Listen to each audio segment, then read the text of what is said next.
El tema que vamos a hablar hoy en la materia Filosofía del Derecho, Derecho de Distancia de la Universidad de los Andes, Estado de Mérida, tiene que ver con la importancia de la filosofía en la profesión del abogado, del jurista.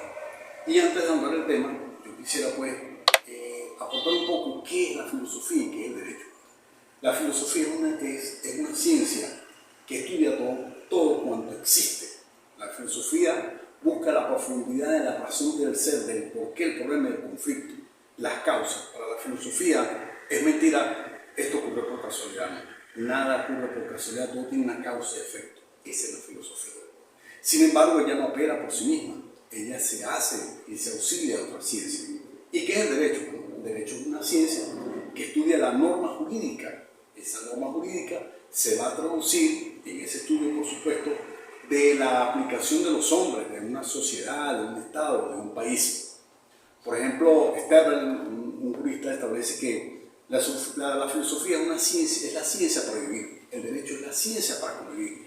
Y la filosofía del derecho es la ciencia que permite traducir esa norma jurídica en el buen vivir de los hombres, es decir, el deber ser y el no deber ser. ¿Por qué los hombres son castigados? Bueno, porque existe una norma jurídica que está tipificada en el Código Penal, en el caso nuestro, en el Código Procesal Penal, que te va a sancionar o que te va a castigar. Eso es filosofar. Porque el jurista se sienta para siempre establecer un orden social, es decir, la paz, el equilibrio. El derecho, por supuesto, para poder operar en el buen ejercicio, requiere la ayuda de otras ciencias auxiliares. Por ejemplo, la teología. La teología, que está vista desde un punto de vista religioso, espiritual, están los basamientos, están los cimientos de la creación del hombre, de los mandamientos del deber ser. El primer mandamiento: amar a Dios con toda tu fuerza, con todo tu corazón, con toda tu alma. Honra a tu padre y a tu madre, que es un pensamiento que te permite a ti tener prosperidad, salud, ser un hombre bendecido, una mujer bendecido. Eso es filosofar. Las matemáticas, la medicina forense, la psicología, la sociología, incluso la física. Hoy en día está de moda la inteligencia artificial y la inteligencia emocional. Eso es filosofía. Porque la filosofía es la ciencia que se conjuga a sí misma. Ahora bien, ¿por qué en la profesión del abogado es importante la filosofía? Bueno, primero que todo, un abogado tiene que tener la capacidad de lógica, de ser crítico, de tener un pensamiento crítico, de tener una argumentación, una dialéctica, un buen hablar, un desarrollo, un pensamiento, una teoría, una fuente. Cuando te presentas a un tribunal, tienes que tener teoría, tienes que tener fuente, tienes que tener jurisprudencia y tienes que, por supuesto, aplicar la norma objetiva, subjetiva y la norma constitucional para que el juez, en este caso, pueda, voy a responder qué es lo que el abogado, el servidor, me está pidiendo. Porque un buen abogado tiene que ser un buen filósofo. Porque tiene que ser un buen filósofo. Porque tiene que ser un buen filósofo, bueno, pues tiene que tener teoría, tiene que estar centrado en lo que quiere.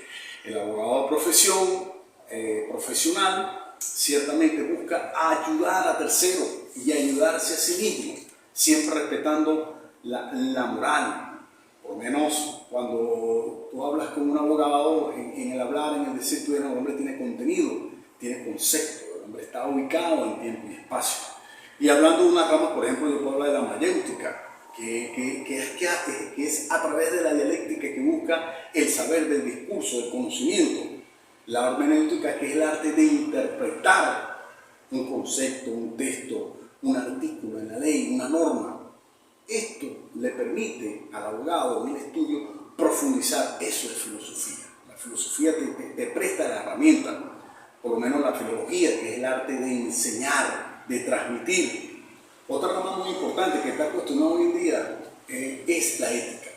No, la ética es cuestionada, como la justicia, pero la ética es la rama que se fundamenta en los cimientos de la moral. Y la moralidad es lo que te permite a ti tener imagen, tener integridad, tener presencia, tener testimonio, gracias a esos principios. Yo tocaba al principio la teología, los mandamientos, la educación de casa, la educación de familia. Otro dicho hecho muy importante es que la filosofía busca formar hombres críticos, con un pensamiento crítico. Y para filosofar un poco yo podría hacer una pregunta, podríamos hacer una pregunta. ¿Cuándo es justo un orden social determinado? Repito, ¿cuándo es justo un orden social determinado? Bueno, es justo cuando hay equilibrio, cuando hay igualdad de condiciones, cuando hay respeto de los derechos humanos, respeto de integridad, respeto de tu espacio, de tu ambiente. Allí el orden se hace determinado y se hace justo, porque permite lograr la felicidad, la mayor felicidad posible, como decía Bolívar, la mayor felicidad posible que un mandatario, que un servidor público es dando equilibrio en lo social, en la educación, en la salud, en la recreación, en la seguridad y sobre todo en el respeto humano de la persona. Por eso es ético y es necesario hablar que todo abogado tiene que tener moralidad y tiene que gozar de los principios esenciales, que es la vida, el respeto a sí mismo como ser humano. Bueno, yo tendría que darles las gracias a ustedes porque el tiempo nos aborda, pero la filosofía es un tema muy bonito, muy importante, hay que leer, hay que tener profundidad, hay que apelar y recuerden que ninguna ciencia se agota a sí misma, es decir, la medicina en algún momento va a requerir de ayuda de la filosofía, va a requerir de ayuda de la matemática, de la física, aún incluso de la parte nacional, del psicólogo, del psiquiatra. Y para Platón, en su obra La República, que ha sido leída, él hablaba de lo que es la justicia y de la felicidad. Él decía que ambas tenían que besarse y ir de la mano, porque la felicidad es la excelencia, es el equilibrio que el ser humano busca para poder ejercer en una sociedad. ¿El que ejerce en una sociedad? Bueno, chicos, es el respeto de tu espacio. Y la justicia se hace a sí misma en la medida que los hombres van tomando valor de la vida, valor, o sea, reconocer que hay un Dios, reconocer que la ley no se hizo para que sea una ley muerta, sino para cumplir, hacer cumplir. Y allí comienza el respeto y por el respeto comienza el orden. Eso es filosofía.